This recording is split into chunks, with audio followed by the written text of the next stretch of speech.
The Sundara Kanda of the Ramayana begins with the flight of Hanuman from the Indian shore. As Hanuman tried to cross the ocean, there were three obstacles that came on his way.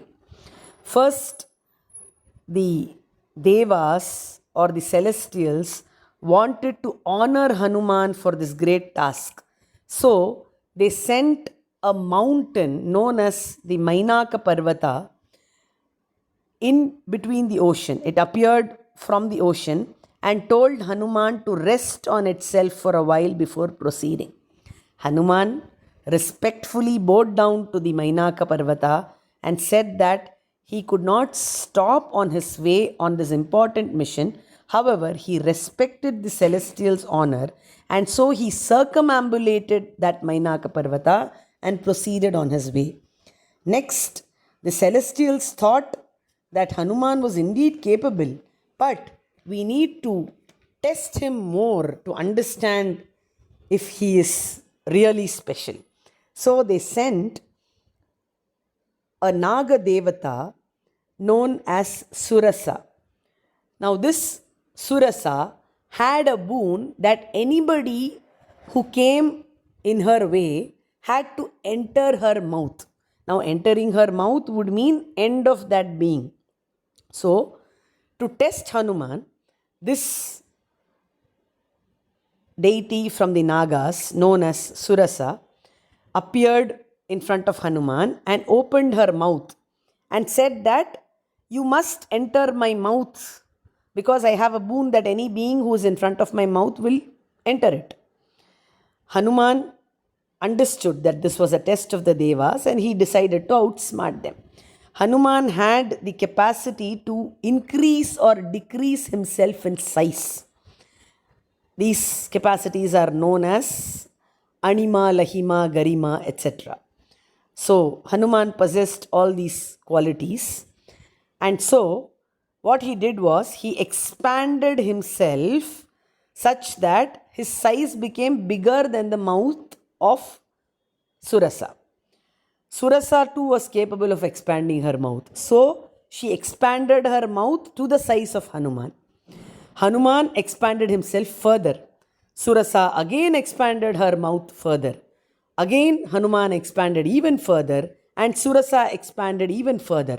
When Surasa had gone to expand her mouth to the greatest of her extent, Hanuman immediately shrunk himself in size, entered the mouth of Surasa and came out in a jiffy.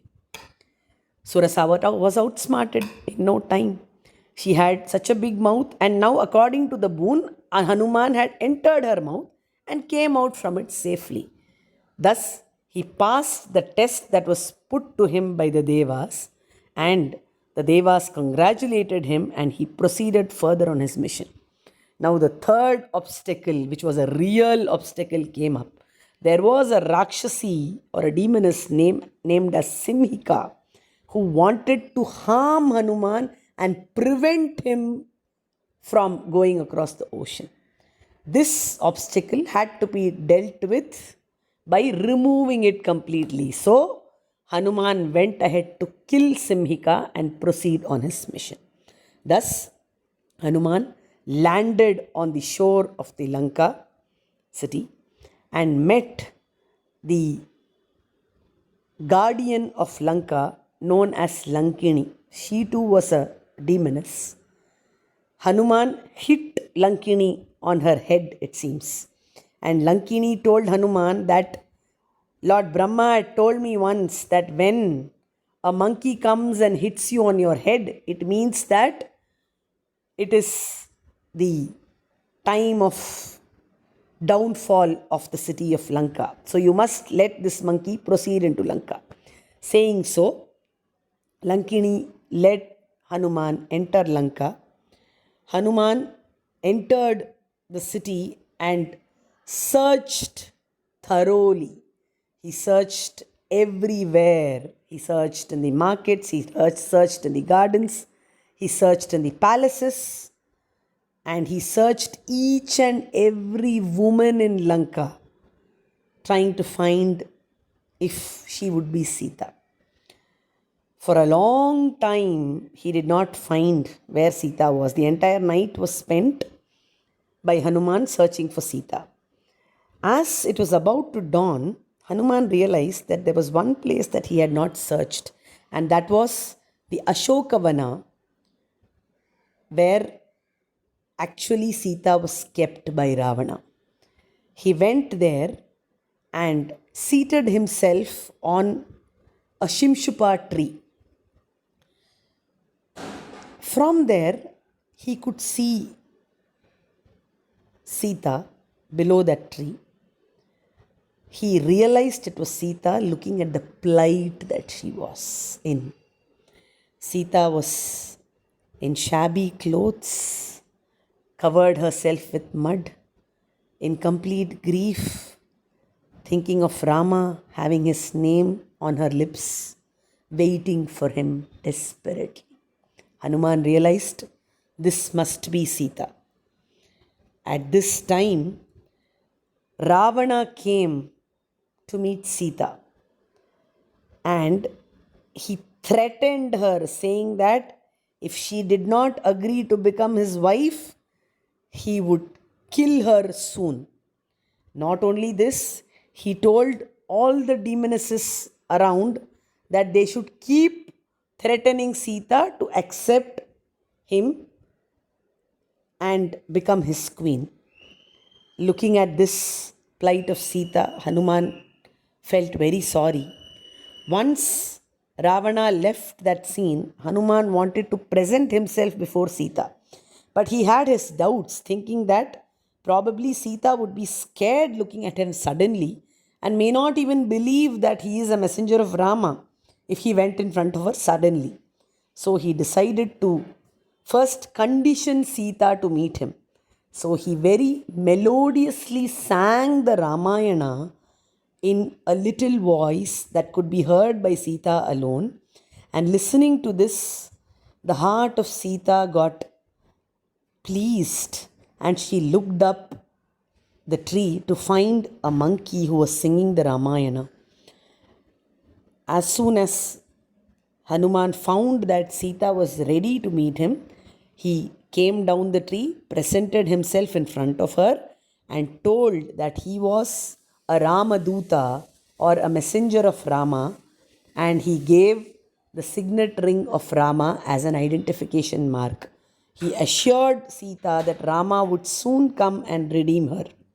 Sita rejoiced to hear this, and she too sent a message for Rama saying that she was waiting for him to come and take her back.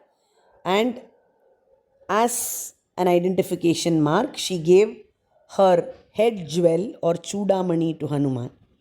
Hanuman very happily took it and wanted to go back to Rama. But before that, being a great messenger that he was, he also wanted to find out about the strengths and weaknesses of Ravana.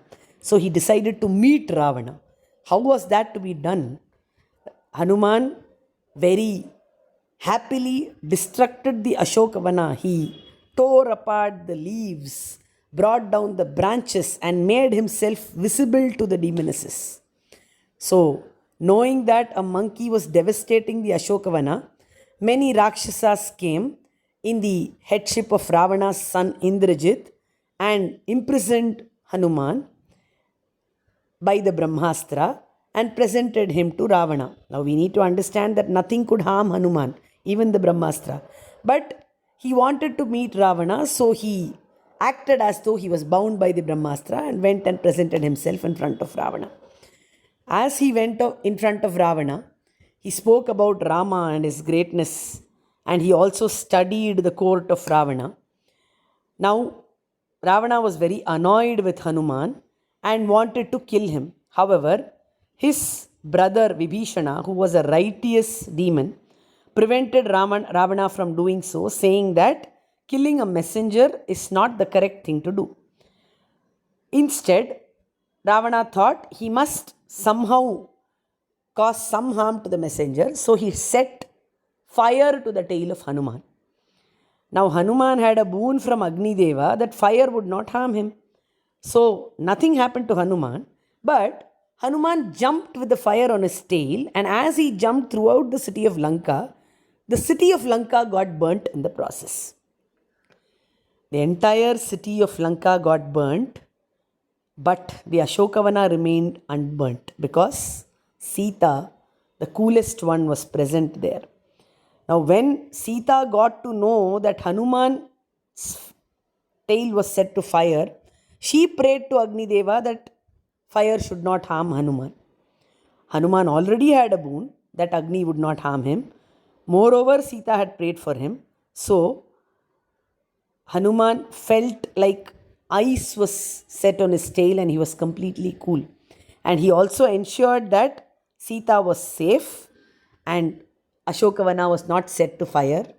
After which, he went and dipped his tail in the ocean and flew back across the ocean to deliver the great news of Sita's finding to Rama.